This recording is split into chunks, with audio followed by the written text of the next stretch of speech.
Hey everyone, and welcome back to English Up, the podcast designed to boost your English skills and unlock your full potential. I'm Alex. And I'm Chloe. Today we're tackling a topic that can significantly impact your learning journey: laziness. We'll explore why procrastination happens and, more importantly, offer practical strategies to overcome it and maximize your productivity. Let's start with some surprising facts. Did you know that laziness, or rather the perception of it, is often tied to creativity? Some studies even suggest a link between procrastination and innovative thinking. Oh, that's interesting. It's a bit of a paradox, isn't it? We often associate laziness with lack of achievement, but history's filled with examples of lazy individuals who achieved amazing things. Think about Albert Einstein, famously known for his messy desk and procrastination habits, or even Leonardo da Vinci, who famously started many projects but rarely finished them on time. Yet, both were undeniably brilliant. Exactly.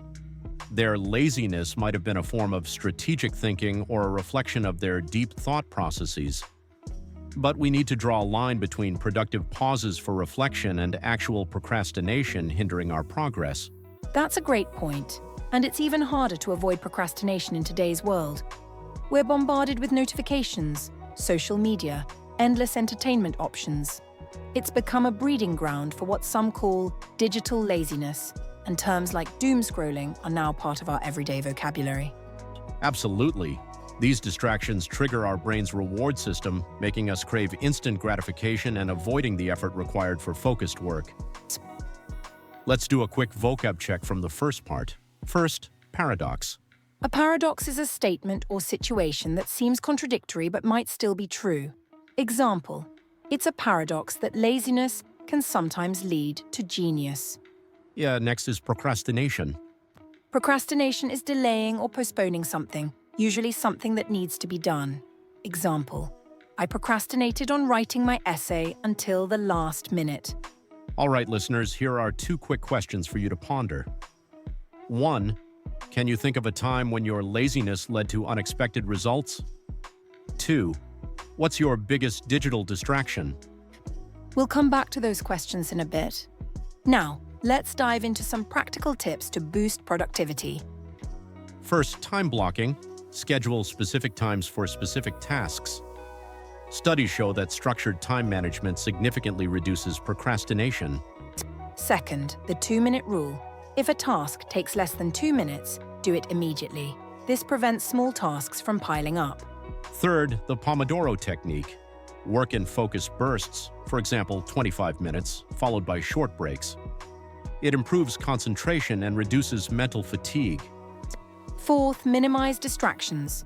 Turn off notifications, put your phone away, and find a quiet workspace. Our brains struggle to focus in cluttered environments. And fifth, prioritize tasks. Use methods like the Eisenhower matrix to tackle the most crucial tasks first. This improves efficiency and reduces stress. Now let's quickly revisit the vocabulary from this section. We have time management and mental fatigue. Time management is the ability to organize and control your time effectively. Example: good time management is essential for productivity. Mental fatigue is tiredness or exhaustion of the mind. Example: after a long day, I experienced mental fatigue. To recap those 5 tips: time blocking creates structure. The 2-minute rule eliminates small task overwhelm. Pomodoro technique boosts focus. Minimizing distractions creates a productive environment. Prioritizing tackles the most important first. So listeners, did you have a chance to answer our questions? What unexpected results came from procrastination? What is your biggest digital distraction? Let us know in the comments. Remember, conquering laziness isn't about becoming a productivity machine, but about finding a balance between rest and focused action. Thanks for joining us on English Up.